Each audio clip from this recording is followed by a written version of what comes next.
اللہ کی مدد آئی 5000 فرشتوں کی، وہ ایسے مسلمانوں کی مدد نہیں آئی تھی جو روٹی ٹکڑے اور کپڑے کے نام پر بک جاتے ہوں۔ نہ، میرا رب جن صحابہ کی مدد کے لیے 5000 فرشتے نازل کیا تھا وہ کون تھے جانتے ہیں آپ؟ میں ابھی مسلسل کئی دنوں سے ایک ہی واقعہ پڑھ رہا ہوں، جب پڑھتا ہوں میری آنکھیں بھیگتی، جب پڑھ رہا ہوں۔ اے نبی پاک، کون سی فوج آپ نے جمع کر لی تھی؟ کون سی فوج تھی یہ صحابہ کی جو فوج تھی؟ میں آج آپ کو بتاؤں گا تو آپ کو بھی دل مچلنے لگے گا میرے عزیز۔ جس کا ضمیر بیدار ہے وہ ضرور کپکپی محسوس کرے گا۔ ایک وقت ایسا آیا ہے میرے نبی کے صحابہ پر، 550 صحابہ مل کر کے خندق کھود رہے ہیں جنگ خندق کے موقع پر، اور خود میرے آقا بھی کھود رہے ہیں، مٹی اٹھا رہے ہیں، ٹوکریوں میں پتھر اٹھا رہے ہیں اور لے جا رہے ہیں، پھینک رہے ہیں، دن رات محنت کر رہے ہیں۔ کھانے کے لیے کیا تھا ان کے پاس؟ پورا دن گزر جاتا، کھانے کی کوئی چیز نہیں۔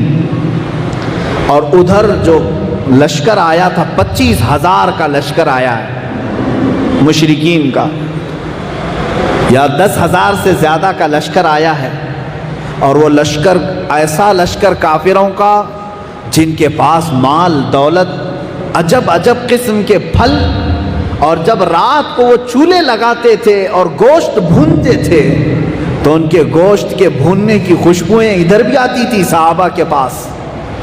اور یہ نہتے صحابہ جو چند ہزار کی تعداد میں تھے میرے نبی کے ساتھ کھڑے تھے، بھوک کی وجہ سے پیٹ سے لگ رہا تھا، ہر صحابی کے پیٹ پر پتھر بندھا ہوا تھا، اور میرے نبی کے پیٹ پر 2 پتھر بندھے ہوئے تھے۔ ادھر روٹیاں بھونی جا رہی تھی، تندور میں روٹیاں بنائی جا رہی، گوشت تندور پہ رکھا جا رہا ہے، بکرے بھون کر کے کھائے جا رہے ہیں۔ مجھے بتاؤ، میں نے تاریخ کی کتاب اٹھا کر کے دیکھی، آنکھیں بھیگے نہ تو میرے عزیزو سچ بتاؤ، ایک بھی صحابی نے یہ نہیں کہا کہ یا رسول اللہ ادھر سے جا کر کے ایک روٹی مانگ کر کے لے آ جائیں۔ ایک صحابی نے میرے نبی سے بے وفائی نہیں کی۔ 1000 صحابہ میں سے ایک صحابی نے بھی، حضور سوئے ہیں، چلو رات کے وقت کافروں سے ہاتھ مل لیتے ہیں، ایک روٹی تو لے آئیں۔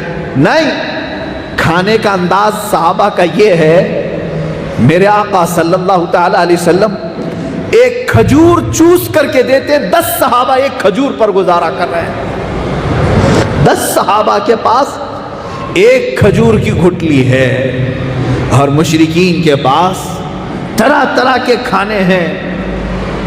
ایک صحابی نے بھی رات کو اٹھ کر کے میرے آقا کے سوتے ہوئے بھی جا کر کے کہا، اے مشرکین تھوڑا کھانا دے دو، روٹیاں تمہارے پاس ہے، روٹیاں تمہارے پاس نہیں۔ میرے عزیز، یہ بکنے والے لوگ نہیں تھے، تبھی تو رب تعالیٰ نے قرآن میں فرمایا رضی اللہ عنہم ورضوا عنہ، اللہ اس جماعت سے راضی ہو گیا، اللہ سے یہ راضی ہیں، اللہ ان سے راضی ہو گیا۔ اللہ کی مدد یوں ہی آتی ہے۔ آج حالات یہ ہیں، یہاں مسلمان ٹوپی والے، داڑھی والے کفار و مشرکین کی گود میں بیٹھے ان کی جے کر رہے ہیں۔ ابھی الیکشن آئے گا تو دیکھنا کہ کون کس کی پارٹی میں کتنے لوگ ہیں۔ تمہاری داڑیاں، تمہاری ٹوپیاں محض دکھاوے کی ہو جائیں گی۔ جب تمہارے سینے کے اندر اسلام نہیں آ سکا تو پھر تمہارے ظاہری اسلام سے اللہ کی کوئی مدد نہیں آنے والی ہے۔ ایک بات یاد رکھ لیں، ایک عام انسان کی طرح جیو گے، بس دنیا سے ویسے ہی چلے جاؤ گے۔ قیامت کے دن میری یہ بات یاد آئے گی، کہیں ایسا نہ ہو جائے کہ اسلام بھی کہہ دے کہ میں اسے نہ پہچانتا ہوں، نہ میں اسے جانتا ہوں، اس لیے کہ دنیا میں کبھی یہ مجھے اپنے گھر میں آنے نہیں دیا، اپنے بچوں پہ آنے نہیں دیا، اپنی بیوی پہ آنے نہیں دیا، تو میں آج اس کو نہیں پہچانتا ہوں۔ سچ بتاؤ اے نوجوانوں، اگر تم مسلمان ہو تو پھر اسلام کو اپنے گھر میں آنے کیوں نہیں دیتے؟ اسلام کو اپنی چوکھٹ سے باہر کیوں بھگاتے ہو؟ اگر تم سچے مسلمان ہو تو اپنی بیویوں پہ اسلام آنے کیوں نہیں دیتے؟